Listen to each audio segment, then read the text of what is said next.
Sudamérica es quizá la región del mundo en donde el fútbol se vive con más pasión, o al menos con una pasión tan particular que se destaque en el mundo. El sudamericano ama el fútbol, y parece que ese amor es recíproco y que el fútbol ama al jugador sudamericano.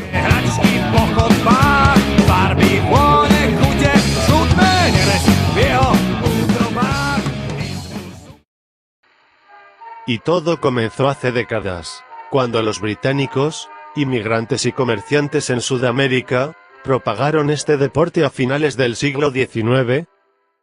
A nivel de selecciones de fútbol, el primer torneo sudamericano que se disputó fue en 1910, en el que participaron Chile, Uruguay y Argentina, quien lo organizó para conmemorar 100 años de la Revolución de Mayo. Aquel torneo, finalmente lo ganarían los locales. Si bien, el torneo de 1910 fue el primer torneo entre selecciones de Sudamérica, no es considerado como tal un torneo de Copa América. Tanto el nombre Copa América como el torneo en sí, fueron concebidos en 1913 por un exjugador, y en ese tiempo dirigente del Estudiantes de Buenos Aires. El 25 de octubre de 1913 el diario La Argentina publicó esta nota, en la que informaba la propuesta de realizar de manera periódica, un torneo de fútbol en una sede fija, denominado Copa América. La nota indicaba que quien presentó el proyecto fue el delegado de Estudiantes de Buenos Aires, el señor José Susan. A pesar de esta iniciativa, el primer torneo de Copa América tendría que esperar, y se jugaría años más tarde, entre el 2 y 17 de julio de 1916 en Argentina, organizado por dicho país para conmemorar el centenario de la nación. A dicho torneo asistieron Argentina, Uruguay, Chile y Brasil. Hay que decir que a la fecha de disputarse este torneo, aún no existía una confederación o asociación sudamericana de fútbol, y el trofeo que se utilizó fue el mismo que estuvo en disputa en el triangular de 1910, trofeo que había sido donado por Ernesto Bosch, ministro de Relaciones y Culto de Argentina. Además, a este primer torneo de Copa América no se le asignó un nombre. Sin embargo, el torneo fue prácticamente lo que José Susan ya había propuesto 3 años antes. De hecho, él mismo ayudó a confeccionar los reglamentos. Así que, el verdadero inventor de la Copa América no fue otro que el exjugador y dirigente del Estudiantes de Buenos Aires. Y así, daría inicio el torneo, que en 1984, pasaría a convertirse en el torneo más antiguo de selecciones nacionales luego de que desapareciera la British Home Championship, torneo fundado en 1883. La selección uruguaya, al igual que en la Copa del Mundo, fue en efecto el primer campeón de Copa América luego de ganar el torneo de 1916 realizado en Argentina, lo que consiguió al quedar en primer lugar tras disputarse partidos todos contra todos, en un formato que el torneo conservaría desde sus inicios hasta que sería cambiado varias décadas después.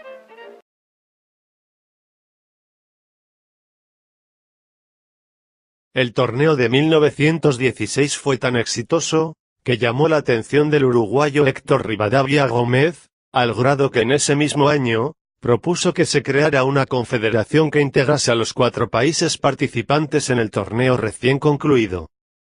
El 9 de julio de 1916, dirigentes de estos 4 países, Argentina, Brasil, Uruguay y Chile, se reunieron para analizar la propuesta, la cual a su vez aprobaron. No obstante, fue hasta 5 meses después, el 15 de diciembre en el Congreso Institucional realizado en Montevideo, que ratificaron el acuerdo, y crearon la Confederación Sudamericana de Fútbol o Conmebol. Ya con la confederación creada, el torneo de 1917 realizado en Uruguay fue un poco más formal. Al torneo se le dio el nombre de Campeonato Sudamericano de Selecciones, se instauró un trofeo oficial hecho de plata con una base de madera, que fue adquirido en una joyería de Buenos Aires por el costo de 3.000 francos suizos, Se decidió además que el torneo se realizara cada año y que la sede fuera siendo rotada entre los 4 integrantes de la confederación. Eso sí, el torneo fue solo un poco más formal debido al amateurismo del fútbol en aquella época. Por ejemplo, después de jugar sus 2 primeros partidos, Argentina tuvo que regresar a su país para que sus jugadores volvieran al trabajo, ya que no tuvieron permiso por mucho tiempo. Como el formato del torneo era partidos todos contra todos, los jugadores de Argentina aún debían volver a Uruguay, viajando en barco y tren para su último encuentro ante los locales. Y el cansancio de los argentinos en algo incidió, porque Uruguay ganó 1-0 aquel juego, saliendo campeón de la Copa por segunda vez consecutiva. Siguiendo con el acuerdo de realizar el torneo cada año, y de rotar las sedes, la Confederación había planificado que el torneo de 1918 sería realizado en Brasil. Sin embargo, este torneo no pudo llevarse a cabo debido a un brote de gripe, que afectó grandemente Río de Janeiro.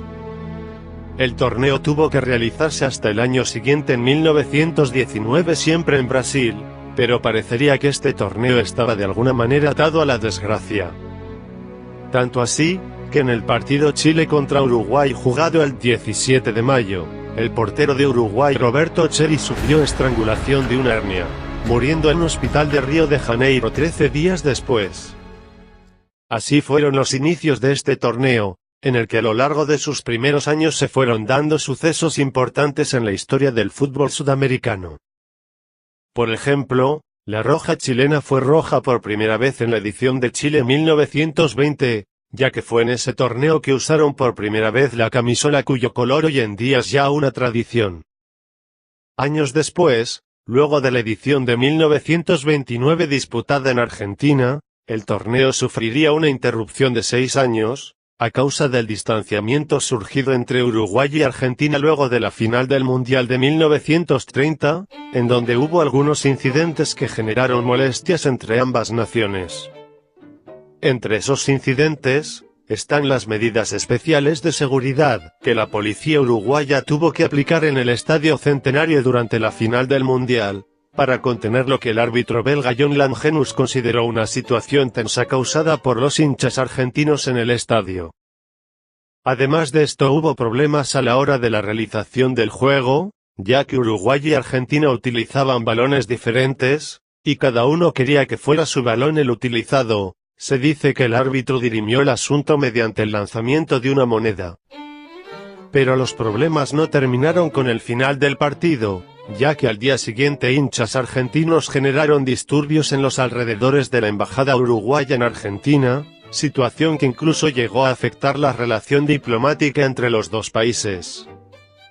Todas estas situaciones ocasionaron diferencias importantes que impidieron la realización del Campeonato Sudamericano de Selecciones en los años posteriores, hasta que este sería retomado en 1935 con el torneo disputado en Perú.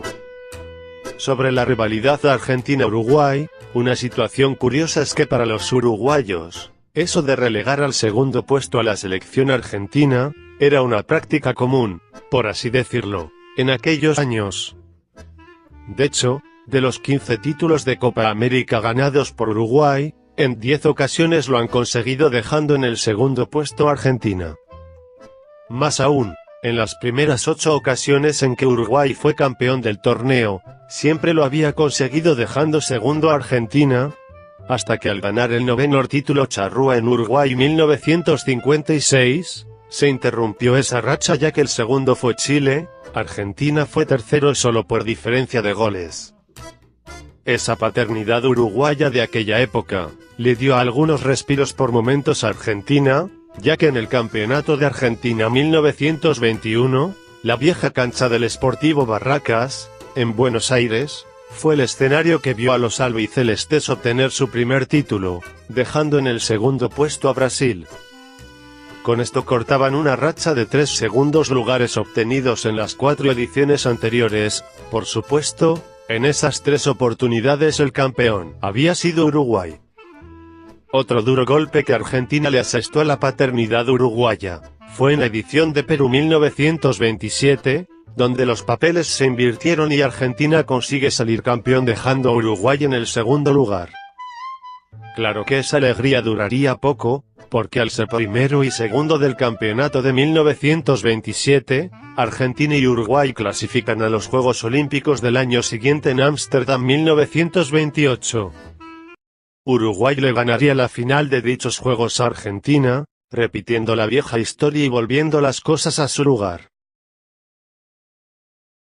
En estos primeros años, el Campeonato Sudamericano de Selecciones sirvió como vía de clasificación a los Juegos Olímpicos, específicamente en 3 ocasiones: Uruguay 1923, para clasificar a los Olímpicos de París 1924, Perú 1927, para clasificar a Ámsterdam 1928, y Perú 1935, para clasificar a Berlín 1936. Así fueron los inicios de un torneo prometedor, que fue ganando auge y dejando anécdotas inolvidables en la historia del fútbol sudamericano. Sin embargo, toda la magia de los primeros años estaba a punto de verse enfrentada con exigencias de modernización y orden a medida que el torneo crecía.